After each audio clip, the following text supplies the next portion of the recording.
السلام علیکم ورحمۃ اللہ وبرکاتہ۔ الحمدللہ وکفا والصلاة والسلام علی من لا نبی بعد، فاعوذ باللہ من الشیطان الرجیم، بسم اللہ الرحمن الرحیم۔ ومن لم يحكم بما انزل اللہ فاولئک هم الظالمون۔ میرے محترم بھائیو، خلیفہ معتصم باللہ، ان کے پاس ان کا ایک خاص خادم تھا، وہ حاضر ہوا اور اس نے کہا میں ایک واقعہ کا عینی شاہد ہوں، میرے سامنے ہوا ہے کہ میں دریا دجلہ کے پاس کھڑا تھا تو وہاں ایک بندہ آیا مچھلیاں پکڑنے والا۔ اس نے اپنا جال مچھلیاں پکڑنے کی غرض سے پانی میں پھینکا، تو جب اس نے واپس کھینچا تو جال بہت بھاری تھا۔ پھر اس نے کھینچ لیا، اس کے اندر اینٹیں تھیں اور اینٹوں کے اندر ایک ہاتھ تھا، زنانہ ہاتھ۔ وہ دیکھ کے بڑا پریشان ہوا۔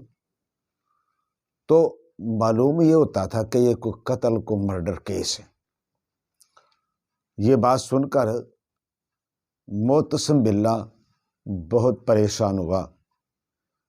اتنا پریشان ہوا کہ اس نے کھانا نہیں کھایا۔ کھانا کھانے اس کا جی نہیں چاہا۔ اس نے سوچا کہ میری سلطنت کے اندر اتنا ظلم ہو رہا ہے، اتنی زیادتی ہو رہی ہے، اتنے غلط کام ہو رہے ہیں، یہ کیسے ہم لوگ فلاح پائیں گے؟ یہ سوچتے سوچتے اس نے کھانا نہیں کھایا۔ اس نے اپنے جو خاص بندے تھے ان کو بلایا اور ایک بندے کی ڈیوٹی لگائی کہ جس تھیلے میں سے، برابر وہ تھیلے باقی اور بھی نکلے تھے، بعد میں نکالے گئے تھے، تو ان کے اندر مختلف اعضاء تھے، معلومیت ہے کہ خاتون کا قتل تھا۔ تو اس نے وہ تھیلے لیے بادشاہ نے اور کہا کہ یہ شہر کے اندر ریکی کرو، معلوم کرو یہ تھیلے کون فروخت کرتا ہے، کس کے ہاتھ کے بنے ہوئے ہیں۔ تو بہرحال وہ بندہ گیا، اس نے جا کر تفتیش کی، لوگوں سے پوچھا تو پتہ چل گیا کہ فلاں فلاں بندہ جو اس کے ہاتھ کے بنے ہوئے، وہاں پہنچ گیا، جا کے پوچھا۔ اس نے کہا ہاں مجھے یاد ہے، ایک بندہ اس کا نام ہاشمی ہے اور وہ 10 تھیلے مجھ سے لے کے گیا تھا۔ جب اس کو پکڑا گیا تو پکڑنے سے ویسے پہلے اس دکاندار نے بتا دیا تھا کہ وہ بندہ بد کردار ہے، اس کا کریکٹر ٹھیک نہیں، وہ انتہائی غلط آدمی ہے۔ اور اس نے پھر ایک بات کی طرف اشارہ بھی کیا کہ اصل میں بات یہ ہے کہ وہ ایک عورت تھی، اس کے پاس ایک لونڈی تھی، تو خوبصورت تھی، تو یہ چاہتا تھا کہ اس کو لے لے، اس عورت نے انکار کر دیا۔ تو اس نے اس بات کا غصہ کیا اور پھر اس نے دباؤ ڈالا، پیسے دیے، پریشر کیا۔ تو اس کی حالت یہ تھی کہ چونکہ یہ بااثر آدمی تھا، پیسے والا تھا، کوئی اس کی شکایت کرنے کی جرت نہیں کر رہا تھا، لوگ ڈرتے تھے۔ تو اس نے 3 دن کی وہ لونڈی اس سے لے لی، دباؤ ڈال کے جس طریقے سے، اور پھر 3 دن کے بعد اس کو قتل کر دیا اور ایسے اس کو پھینک دیا۔ بندہ پکڑ لیا گیا اور اس کو سزا دی گئی، سر اس کا قلم کر دیا گیا، اس کو کافر کردار تک پہنچا دیا گیا۔ یہ واقعہ پڑھنے کے بعد بھائیو میں سوچ رہا تھا آج کہ یا اللہ رب العالمین احکم الحاکمین، کیا ہمیں بھی ایسے حکمران ہماری زندگی میں کوئی آ جائے گا کہ جس کو یہاں کے حالات دیکھ کے نیند نہ آئے، جس کو حالات دیکھ کے کھانا کھانے کو جی نہ کرے، اور جس کو اپنی عوام کی حالت دیکھ کے بیرون ملک کے دورے اس کو بھول جائے۔ ہمارے یہاں تو یہ ہوتا ہے نا کہ جو ہمارے حکمران ہیں جب حاکم بنتے ہیں تو ان کو باہر کے دورے بہت پڑتے ہیں،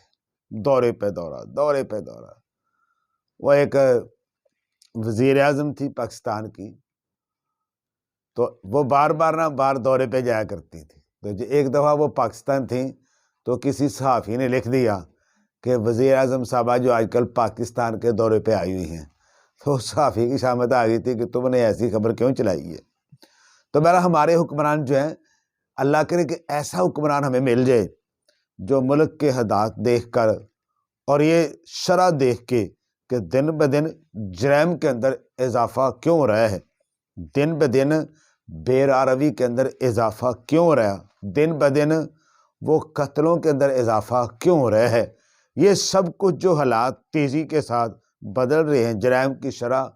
وہ نیچے جانے کی بجائے دن بہ دن اوپر آ رہی ہے، یہ دیکھ کے چلو وہ کھانا ہو سکتا نہ ہی چھوڑے، نیند ہو سکتا اس کو آئی جائے، لیکن کم از کم وہ اپنے دماغ سے سوچے ضرور کہ میں جتنا میرا عرصہ دورانیہ میں حکمران ہوں، وزیر اعظم ہوں، جو بھی میرے پاس عہدہ ہے، کم از کم اس موضوع پر میں کوئی کردار پیش کر جاؤں، کوئی قانون سازی کروا لوں، میں کوئی ایسا کردار پیش کروں کہ اس لحاظ سے لوگ مطمئن ہو جائیں کہ اب کیا ہوگا، اب انصاف ہوگا، عدل ہوگا، برابری ہوگی، اب ہماری حق ہماری جو ہے وہ دادرسی کی جائے گی۔ تو بھائیو، جس طرح محتسم باللہ نے لمحوں کے اندر، دنوں کے اندر اس کو پکڑا اور فوری طور پر اس کو سزا دلوائی، اس کا سرم قلب کر دیا گیا، اور صحیح بات یہ ہے کہ اللہ تعالیٰ نے وَلَكُمْ فِي الْقِصَاصِ حَيَاتٌ يَا أُولِي الْأَلْبَابِ، اے عقل والو، بدلہ لینے میں تمہارے لیے کیا ہے؟ زندگی ہے۔ میرے بھائیوں، جو قتل ہے اس کو روکنے کا واحد ایک ذریعہ ہے جو قرآن مجید نے بیان کیا ہے، وہ کیا ہے؟ وہ یہی آیت ہے، وَلَكُمْ فِي الْقِصَاصِ حَيَاتٌ يَا أُولِي الْأَلْبَابِ، اے عقل والو، تمہارے لیے بدلہ لینے میں زندگی ہے۔ شاید تمہیں یہ بات سمجھ آ جائے، اس لیے کہ بدلہ لینے کی صورت میں پھر آئندہ کے لیے جرائم کا راستہ بند ہو جائے گا۔ وہ جو سزا ہے، بہت سے لوگوں کا دماغ، بعض لوگوں کے دماغ کے اندر نا خرابی ہوتی ہے، بعض لوگوں کے دماغ کے اندر گمراہی ہوتی ہے، ان کے دماغ کے اندر کوئی خمار اور نشہ ہوتا ہے، اور جب وہ دیکھیں گے نا کہ یہاں تو سزا پہ سزا مل رہی ہے، سر قلم ہو رہے ہیں، پھانسی پہ پھانسی چڑھائی جا رہی ہے، جناب موڈ خراب ہو گیا حکمرانوں کا، وہ جناب کسی کو معاف نہیں کرتے، سفارش نہیں سنتے، وہ قانون پہ عمل درآمد کیے جا رہے ہیں، تو پھر دیکھنا جرائم کے اندر کس طرح یکدم کمی واقع ہوتی ہے۔ اور کبھی بھی اخباری بیان دینے سے، کبھی بھی محض یہ زبانی کلامی طور پر کہنے سے، اور کبھی بھی محض نعرہ بازیوں سے اور سیاسی نعروں سے کبھی بھی جرائم کے اندر کمی واقع نہ ہوئی ہے، نہ ہو رہی ہے، اور نہ ہوگی۔ یہاں تو کچھ کرنا پڑے گا، یہاں تو کچھ کرنا پڑے گا جرائم کو کم کرنے کے لیے، ورنہ یہ جو بڑھتا ہوا گراف ہے، بڑھتی ہوئی شرح ہے، یہ تشویشناک عام آدمی کے لیے ضرور ہے، یہ آپ لوگوں کے لیے، حکمران طبقے کے لیے، اور ان لوگوں کے لیے جو ایوانوں کے اندر بیٹھ کر وہ مختلف قسم کے جناب کہتے ہیں ایک قانون پاس کر لو، وہ قانون پاس کر لو۔ اللہ کے بندو، یہ دیکھو ہمارے ملک کے اندر جو جرائم کی شرح میں تیزی کے ساتھ اضافہ ہو رہا ہے، کیا آپ کے دماغ کے اندر کہ ایسی بات آئی ہے کہ اس کے اسباب کیا ہیں اور اس کا سدباب کیسے کیا جا سکتا ہے؟ آئیے ایوانوں کے اندر بیٹھ کر وہاں محض ادھر ادھر کی ہانکنے کی بجائے اور دائیں بائیں کی مارنے کی بجائے اس پر غور کریں کہ ہم نے جرائم کی شرح کو کم کرنا ہے، اس کے اسباب ہیں ان کے اوپر غور کرنا ہے، اور کیسے ختم کیا جا سکتا ہے، اس کے اوپر ہوم ورک کرنا ہے اور اس کے اوپر عمل بھی کرنا ہے۔ پھر دیکھنا یہ حکومت کیا ہے، یہ وزارتیں کیا ہیں، یہ تو آج ہے تو کل نہیں، کل ہے تو پرسوں نہیں، یہ تو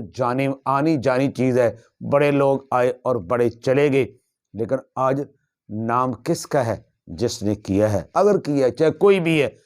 لوگ یہ نہیں دیکھتے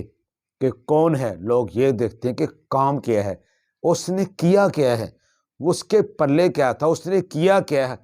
عام آدمی کے لیے لوگ یہ دیکھتے ہیں اور کچھ نہیں دیکھتے۔ آئیے